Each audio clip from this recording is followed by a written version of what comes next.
Hola, hola a todos y bienvenidos. Hoy les voy a narrar 3 historias increíbles, pero completamente reales. Al principio de la Segunda Guerra Mundial, una familia belga trata de pasar la frontera francesa para huir de los nazis. En este momento, aviones alemanes llegan y empiezan a disparar sin ninguna razón en los pobres civiles sin defensa que están ahí abajo. La hija mayor de esta familia belga fue herida por bala y sus padres, completamente asustados, trataron de encontrar ayuda o dónde poder esconderla. Pronto encuentran una iglesia y deciden esconderse adentro. Poco tiempo después entra en esta misma iglesia un oficial alemán. Él se da cuenta que la joven mujer está gravemente herida y decide de llamar una ambulancia y de ir con ella y su familia en una zona segura en un hospital para poder sanarla. Los doctores no pudieron salvar sus ojos, ella perdió la vista, pero sí salvaron su vida. Al día siguiente, el oficial alemán va al hospital para saber cómo se encuentra la joven. Ella realmente está mucho mejor y él decide de dar su nombre a los padres de la joven para ayudarlos en caso de problema para poder pasar la frontera con más facilidad. Este día fue la última vez que los padres de la joven vieron a este valiente soldado. Varios años pasan, ya es el fin de la guerra, y este joven oficial, que realmente se enamoró de la belleza de esta joven belga, decide de ir en Francia para tratar de encontrarla. Hace una investigación, pregunta de todo lado, pero los franceses en este momento están completamente en contra de un oficial alemán que llega y hace preguntas en su propio país justo después de la guerra. Así que realmente le dan falsas informaciones o no le dan ninguna información, así que nunca pudo encontrar a la joven mujer. 30 años pasaron. El hombre ya se hizo representante de una importante empresa alemana en el sur de Francia. En este mismo momento, un señor mayorcito ya está paseando con su hija ciega en la misma ciudad y él ve un periódico, él lee el periódico y él ve que el representante de esta misma empresa alemana falleció. Y él ve el nombre en el periódico y se acuerda de una vez que eso era el hombre que había salvado la vida de su hija. Para aclarar toda esta historia, este señor decide de llamar a la madre del recién fallecido y le pregunta si por casualidad su hijo era soldado oficial alemán en la Segunda Guerra Mundial, que si él había ido en tal lugar, en tal fecha, en tal momento y que había salvado la vida de una joven belga en una iglesia. De una vez la señora le contesta que sí, que su hijo la había salvado, que le contó la historia muchas veces y que él se había enamorado de ella y que intentó por varios años encontrarla, pero sin resultados. El señor le explica que se trata de su propia hija y luego de una larga conversación entre los dos, la señora se dio cuenta que no solamente vivían en la misma ciudad, pero que también eran casi vecinos, que ella con su hijo veía regularmente desde la ventana un hombre mayor con su hija comer, desayunar en la mañana en la terraza de ellos. O sea que sin saberlo, su hijo veía casi a diario la mujer que él había intentado encontrar por tantos años. A ver a Luis trabajar, no parece tener 79 años. Este hombre antiguo carpintero jubilado, armado de una masa y de una escalera, está cavando un hoyo en la pared de su habitación. De repente tiene una duda, baja de su escalera y empieza a contar las flores en el papel tapiz de la pared. 8, 9, 10. Sí, no hay error. Está bien ahí. Luis vuelve a subir en su escalera y sigue cavando el hoyo que le estaba haciendo. Hasta un momento donde él llegó con su masa en una tubería. Justo en este momento se escuchó una detonación. Una descarga de escopeta explotó en la cara de Luis, lacerándole el rostro y la garganta. Luis cae en el piso, bañado de sangre, muerto. Monique, su concubina, cuando ve la escena, llama a la policía que llega enseguida. Dos oficiales de policía entran en el apartamento y se dan cuenta de la horrible escena. Luis ya está muerto en el piso y encuentran un plomo de calibre 12, pero sin encontrar ninguna arma en el apartamento. Finalmente se dan cuenta que el disparo salió de la pared donde estuvo trabajando Luis, porque ya la pared está quemada alrededor del hoyo que excavó Luis. Ellos se percatan que ahí mismo adentro de la pared había una carga explosiva. Varios días después, en el cementerio, Monique está completamente sola y desesperada. Nadie más vino para el entierro, ni la esposa de Luis, ni ninguno de sus 14 hijos. Bueno, nada sorprendente realmente, ya que la familia se dividió en dos grupos hace mucho tiempo. Luis y Monique de un lado y el resto de la familia del otro. Desde que Luis abandonó a su esposa y se fue a vivir con Monique, creó un increíble odio y frustración en la familia que impidió cualquier reconciliación. Además, la madre de Luis, que falleció hace algunos años, especificó en su testamento que el único solar que tenía tiene que ser entregado a su nieta favorita, creando tensiones enormes en la familia, ya que Luis construyó él mismo esta propia casa y él no iba a regalarle a nadie, así que él fue a pelear al tribunal para conseguir la casa. Después de varios años de pelea y de apelación en la corte, Luis nunca obtuvo derecho sobre esta casa, lo que lo llenó de rencor hacia toda su familia. En esta época, Luis tomó una decisión, pues si no puedo tener mi casa, nadie más la tendrá. Y todos los que quieren robármela, quemarán en el infierno. 20.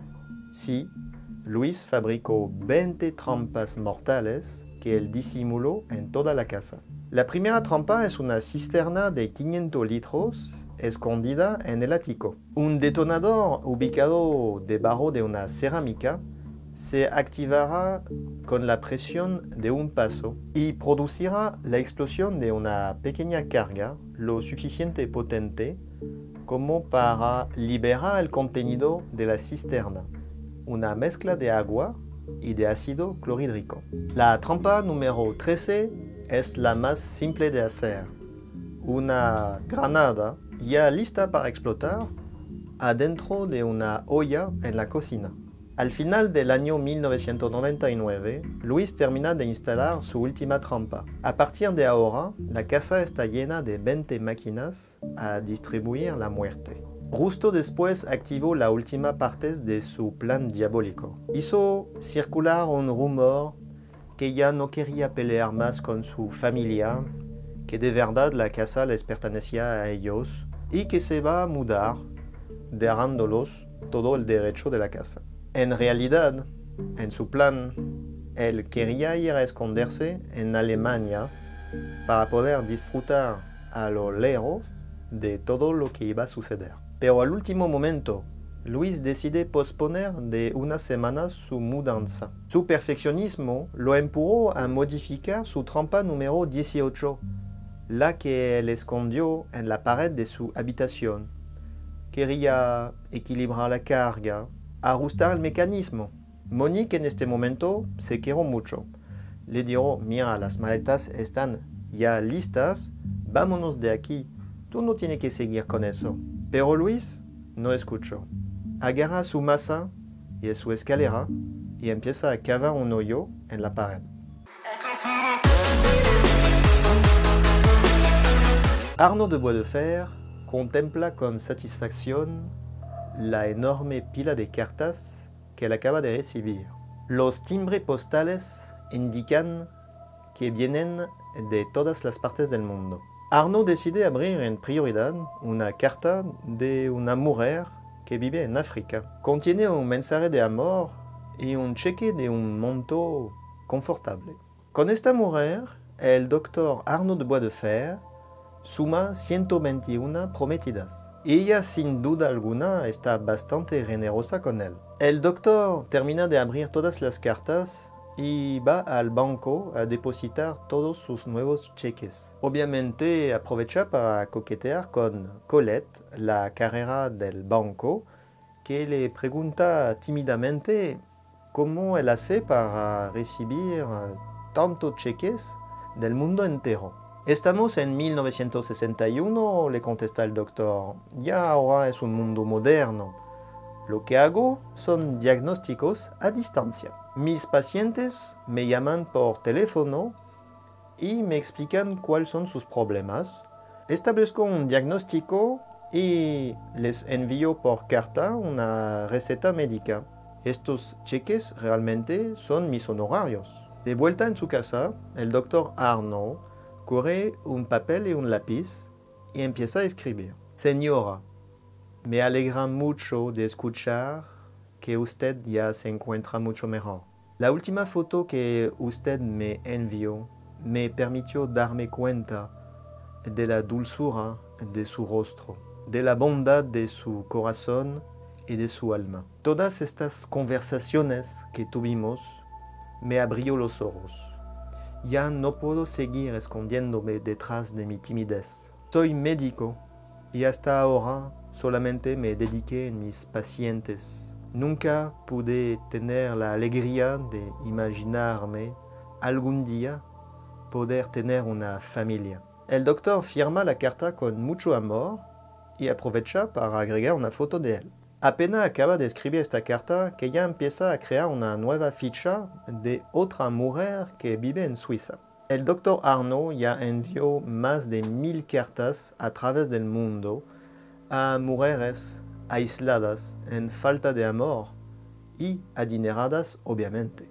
El médico tiene todo planificado según unas reglas que él mismo inventó. La primera carta es voluntariamente, breve y formal. La primera respuesta le permite establecer un perfil psicológico de su futura víctima. Si la señora es inteligente, naturalmente la defensiva, y sin dinero, su ficha va directamente en la basura. Al contrario, si la mujer es ingenua y adinerada, amerita invertir tiempo en ella. Con una dama de este estilo, él puede permitirse de escribirle desde la tercera carta, empezándola con mi querida amiga y firmando con su dedicado y muy atento doctor. La 10ª carta empezará con mi querida, mientras la 14ª será directamente mi amor. En este momento el doctor considera su presa como capturada y le puede enviar ya su última carta, donde informará a su prometida de la tragedia que él está viviendo, especificando que él acaba de enfermarse de un terrible virus al contacto de algún paciente, que él se encuentra en el hospital completamente solo y desesperado, sin nadie a su lado, y por desgracia le queda muy poco tiempo de vida. En este momento el doctor no le queda más nada que hacer que de esperar la respuesta de su víctima. Obviamente su respuesta favorita es un cheque que le puede llenar aún más su cuenta bancaria. Aunque esta actividad lo ocupa la mayor parte del día, siempre consigue tiempo para cortejar a Colette, la empleada del banco. Sensible a su encanto natural, al hecho que sea médico y a sus excelentes ingresos, ella acepta salir con él y finalmente se hacen amantes. Todo estaba perfecto hasta la llegada de 2 policías. Justificando una visita de rutina, ellos entran en la casa y se quedaron impactados por la cantidad abrumadora de cartas que están en la mesa de la cocina. Para justificarse, Arnaud les explica que es completamente normal, que ya él era médico en África y que allá él guardó muchos contactos, que él se hizo muchos amigos con los cuales conversa regularmente. Los dos agentes de policías realmente tienen duda y deciden de abrir una investigación discreta. Ellos se dan cuenta que ningún Arnaud de Boisdefer está registrado como médico y que su verdadero nombre es Vincent Marie, un hombre desempleado. Frente a todas estas mentiras, lo condenaron a 1 año de cárcel. Finalmente, Colette y Vincent terminaron por casarse en prisión. El hombre que envió miles de cartas y que tenía 121 prometidas a través del mundo, finalmente decidió casarse con la única mujer a la cual nunca escribió. Gracias por ver el video. Si te gustó, regálame un like, suscríbete y nos vemos el próximo jueves. ¡Salut!